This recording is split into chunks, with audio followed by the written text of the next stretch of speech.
Halo sobat, jumpa lagi melanjutkan kisah Nogo Sosro dan Stapu Inten untuk sobat semua. Pada kesempatan ini kita mengambil episode Ketika Cinta Boleh Memilih.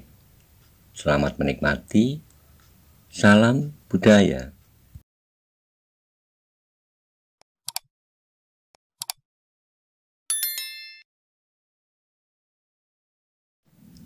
Pada episode sebelumnya dikisahkan Roro Wilis sedang terlibat pembicaraan dengan Maiso Jenar di ruangan yang biasa digunakan oleh Panembahan Ismoyo untuk menerima tamu.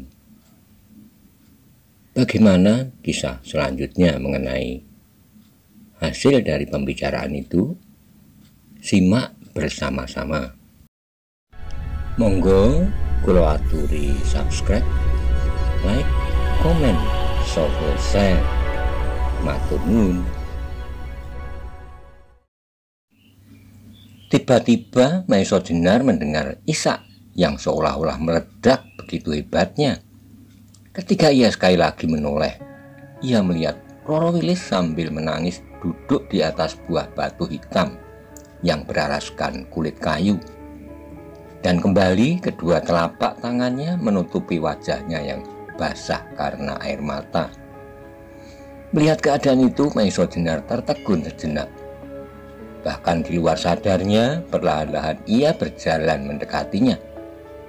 Namun ia menjadi bertambah bingung dan tidak tahu apa yang akan dilakukan. Maka kemudian yang dapat dikatakannya hanyalah beberapa kata yang serak. "Wilis, mengapa engkau menangis lagi?" Sekali lagi, seolah-olah Roro Wilis tidak mendengar kata-katanya. Bahkan tangisnya menjadi semakin keras. Dan karena itu Maiso Jenar menjadi semakin gelisah. "Wilis," katanya kemudian sekenanya saja, "jangan menangis demikian. Apabila seseorang melihat keadaanmu itu, maka akan timbul berbagai prasangka yang mungkin kurang menyenangkan." Mendengar kata-kata Maiso Jenar itu, Roro Wilis mencoba mengangkat wajahnya, meskipun tangisnya masih belum berhenti. Di antara isaknya terdengar ia berkata, "Kakang, aku tidak akan menahan lagi. Pergilah, seandainya itu akan membawa kepuasan bagimu." Hati Maiso Jenar sekali lagi terlonjak. Namun ia melihat bahwa apa yang diucapkan oleh Roro Wilis itu sama sekali bukanlah yang dimaksud sebenarnya. Karena itu ia bertanya, "Begitukah yang kau kehendaki, Wilis?" Bibir Roro Wilis bergerak melukiskan sebuah senyum yang pahit di antara tangisnya. Lalu jawabnya, "Aku mencoba berbuat seperti apa yang kau lakukan, menipu diri sendiri." Kata-kata itu tepat menyusup ke dalam relung hati Maiso Jenar yang paling dalam. Sekarang benar-benar ia tidak dapat melarikan diri lagi. Ia merasa seperti seseorang yang terjun ke dalam arena perkelahian, yang harus memilih salah satu di antara dua, membunuh atau dibunuh. Tetapi tiba-tiba ia teringat kata-kata Roro Wilis tentang Soroyudo. Maka dengan serta-merta ia bertanya, "Wilis, kau tadi bertanya kepadaku, apakah aku tahu apa yang dikatakan oleh Soroyudo?" "Tentu aku tidak tahu, Wilis," sambung Maiso Jenar. "Engkau mau mengulang kata-kata itu?" "Tak ada gunanya," jawab Roro Wilis. Maiso Jenar tertegun sebentar, lalu katanya, "Mungkin ada. Kalau engkau tak berkeberatan, katakanlah." Roro Wilis memandang wajah Maiso Jenar yang basah oleh keringat dingin itu dengan seksama, seolah-olah ia ingin melihat setiap garis yang tergores padanya. Kemudian dengan perlahan-lahan ia berkata, "Kakang, dengarlah apa yang dikatakan Kakang Soroyudo kepadaku. Memang semula aku ingin mengatakan kepadamu dan aku sudah mengambil ancang-ancang. Sebab aku adalah seorang gadis, tetapi agaknya hatimu terlalu mudah tersentuh, sehingga aku terpaksa melampaui batas-batas keterbukaan hati seorang gadis. Roro Wilis berhenti sejenak lalu meneruskan, Kakang, tadi Kakang Suryudo berkata kepadaku bahwa aku harus memaafkannya atas segala perlakuannya yang telah melampaui perlakuan seorang kakak terhadap adiknya. Ia mengharap bahwa aku akan dapat melupakan itu semua, sebab katanya sepantasnya ia menjadi kakak yang baik. Maiso Jenar mendengar kata Roro Wilis itu seperti beratus guntur yang menggelegar di depan telinganya. Bahkan kemudian seolah-olah ia menjadi orang yang lelap terbenam dalam alam impian. Dan di dalam mimpi itu ia mendengar suara Roro Wilis meneruskan, tetapi Kakang, aku tahu bahwa hatinya remuk karena itu. Ia mencintaiku sejak lama, sejak kami meningkat dewasa. Namun agaknya suatu kenyataan harus dihadapinya, yaitu bahwa ia bersaing dengan orang yang tidak dapat dikalahkannya dengan jalan apapun juga. Karena itu sebagai seorang laki-laki yang dapat mengukur dirinya, serta seorang laki-laki yang hidupnya berjejak di atas tanah, dengan ikhlas ia berkata kepadaku, Wilis, pilihlah jalanmu sendiri, jangan hiraukan aku. Roro Wilis berhenti sejenak menelan ludahnya. Baru ia meneruskan, tetapi Kakang, aku melihat keikhlasan membayang di wajahnya setelah ia bercerita tentang kesalahan yang dilakukan dengan tidak menghiraukan nasihat kakek dan sebagainya. Ia akhiri kata-katanya, Wilis, mudah-mudahan kau menemukan hari depan yang gemilang. Sekali lagi Roro Wilis berhenti. Terasa di lehernya sesuatu yang menyumbat, sehingga dengan terputus-putus ia meneruskan, aku menjadi kasihan kepadanya Kakang, justru karena ia melepaskan aku dengan penuh keikhlasan. Namun aku tidak dapat memaksa diriku untuk menganggapnya lain daripada seorang kakang yang baik. Maiso Jenar masih berdiri seperti patung. Namun suatu pergolakan yang dahsyat berputar di dalam dadanya. Suatu gejolak perasaan yang melanda dinding-dinding jantungnya, sehingga seolah-olah akan pecah karenanya. Kemudian terdengar Roro Wilis meneruskan, kemudian Kakang di sini, di hadapanku, di mana aku menaruh suatu harapan atas masa depan. Di sini aku berada dalam keadaan yang sebaliknya. Kepadamu aku selalu mencoba untuk melenyapkan setiap kenangan. Apalagi setelah Kakang Maiso Jenar membunuh ayahku yang selama ini aku cari. Tetapi kembali, aku tidak dapat memaksa diriku menutup suatu kenyataan di dalam diriku atas kenangan yang muncul dalam setiap saat. Kenangan yang menjadi semakin jelas apabila aku berusaha untuk melenyapkannya. Tetapi aku ternyata menjumpai suatu kenyataan yang lain. Aku melihat sekali lagi atas apa yang pernah aku alami. Seseorang telah berusaha melepaskan aku lagi. Namun bedanya, keikhlasanmu lain dengan keikhlasan Kakang Suryudo, di mana pada saat terakhir Kakang Suryudo telah menemukan cahaya yang menyoroti hatinya, yang dengan demikian ia dapat membaca perasaan yang tergores di dalam dadaku.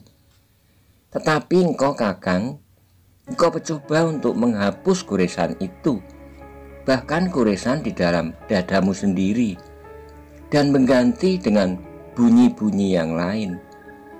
Suara Roro Wilis kemudian tenggelam dalam tangisnya. Maiso Jenar tiba-tiba seperti terbangun dari kelelapannya. Dengan penuh gejolak di dalam dadanya, tiba-tiba ia meloncat dan berlari ke dalam ruangan. di mana Soroyudo terbaring.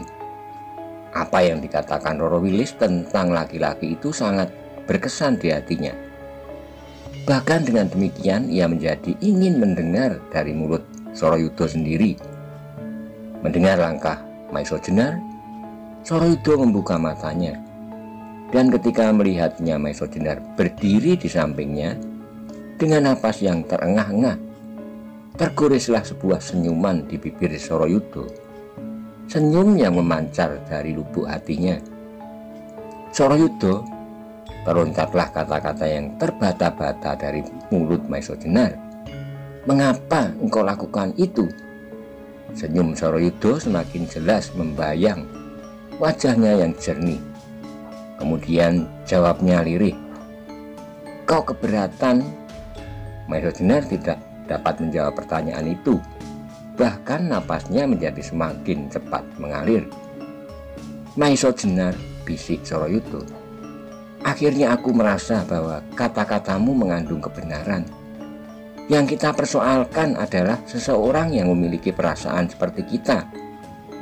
Karena itu akhirnya aku insaf bahwa aku adalah seorang yang terlalu mementingkan diri sendiri, yang melihat segala masalah seolah-olah berkisar di sekitar dan berpusat pada diriku.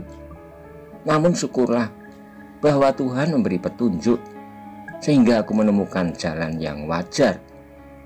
Maiso Jenar menundukkan kepala dan bibirnya terdengarlah ia berkata, "Soroyudo, aku telah salah sangka terhadapmu." Soroyudo tertawa perlahan lalu katanya, "Aku mendengar semua pembicaraanmu dengan Wilis, Kakang Maiso Jenar. Jangan lukai hatinya. Ia mempunyai lagi sangkutan kasih sayang selain kakeknya yang tua itu. Sedang dirimu, ia mengharapkan kesegaran cinta yang selama ini hanya pernah didengarnya dari cerita-cerita kesejukan cinta antara Komo dan Ratih, antara Arjuna dan Sembodro, antara Panji dan Kirana." Maiso Jenar tidak menjawab. Ia hanya menarik napas dalam-dalam. Namun dengan demikian seolah-olah ia telah berjanji kepada dirinya sendiri bahwa ia akan mencoba memenuhi permintaan Soroyudo itu. "Nah Maiso Jenar," Soroyudo meneruskan, "datanglah kepadanya. Kalau engkau melaksanakan pesanku, aku akan menjadi lekas sembuh. Dan aku akan dapat menyaksikan hari bahagiamu yang akan datang." "Terima kasih Soroyudo," jawab Maiso Jenar kaku. Lalu perlahan-lahan seperti orang yang kehilangan kesadaran, ia berjalan keluar. Ketika ia melangkah pintu, ia melihat Roro Wilis masih duduk di atas batu hitam itu. Namun tiba-tiba gadis itu di matanya telah berubah menjadi permata yang gemilang. Permata yang melekat pada sebuah cincin yang seakan-akan telah melingkar di jarinya. Roro Wilis yang mendengar langkah Maiso Jenar menoleh pula ke arah pintu. Ia pun terkejut ketika melihat Maiso Jenar yang menjadi cerah seperti cerahnya langit musim kemarau. Ia sudah berpuluhan bahkan beratus kali melihat wajah itu. Wajah yang memancarkan sifat-sifat kejantanan yang lembut. Tetapi kali ini seolah-olah ia menemukan suatu yang lain pada wajah itu. Menemukan yang selama ini dicarinya. Tiba-tiba Roro Wilis tersadar. Ia menjadi malu kepada dirinya sendiri. Malu kepada penemuannya. Meskipun kemudian tak sepatah kata pun yang keluar dari mulut mereka, namun ratusan bahkan ribuan kalimat yang menggetar di udara langsung menyentuh hati masing-masing. Sehingga dalam keheningan itu terjadilah suatu ikatan yang semakin teguh antara dua buah hati yang sebenarnya sudah sejak lama bertemu. Di luar terdengar burung-burung berkicau dengan riangnya. Nyanyiannya membubung tinggi, hanyut bersama angin pegunungan, menyapu wajah pedepokan yang tenang sejuk itu.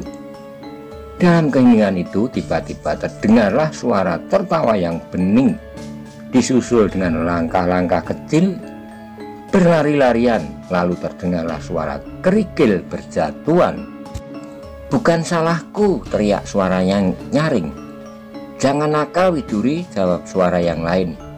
Widuri tidak menjawab, tetapi suara tertawanya yang renyah kembali menggetar, dan kembali terdengar langkahnya berlari-lari. Sampai di depan pintu, Widuri tertegun. Dilihatnya Roro Wilis dan Maiso Jenar masih di tempatnya masing-masing seperti patung. Bahkan gadis kecil itu melihat mata Roro Wilis masih kemerah-merahan. Widuri jadi bingung. Meskipun perasaannya masih belum begitu tajam, namun ia tahu bahwa telah terjadi sesuatu, sehingga Roro Wilis terpaksa menangis. Mungkin karena pertengkaran, mungkin sebab-sebab lain. Dalam kebingungan itu terdengarlah suara Roro Wilis perlahan-lahan memanggilnya. "Widuri, kemarilah." Perlahan-lahan Widuri berjalan dengan penuh keraguan mendekati Roro Wilis. Ia menjadi bertambah bingung lagi ketika tiba-tiba Roro Wilis meraihnya dan memeluknya erat-erat. Bahkan kemudian kembali terdengar Roro Wilis menangis terseduh-seduh. Dengan matanya yang bulat bening dan penuh pertanyaan, Widuri memandang dengan sudut matanya ke arah Maiso Jenar dan Roro Wilis berganti-ganti. Namun ia sama sekali tidak berani menanyakan sesuatu. Juga kemudian ketika Roro Wilis berdiri dan menggandengnya berjalan keluar dari ruangan itu. Sampai depan pintu, Roro Wilis berhenti sejenak. Lalu kepada Maiso Jenar ia berkata dengan kepala tunduk, "Kakang, aku akan beristirahat dulu." "Beristirahatlah," jawab Maiso Jenar.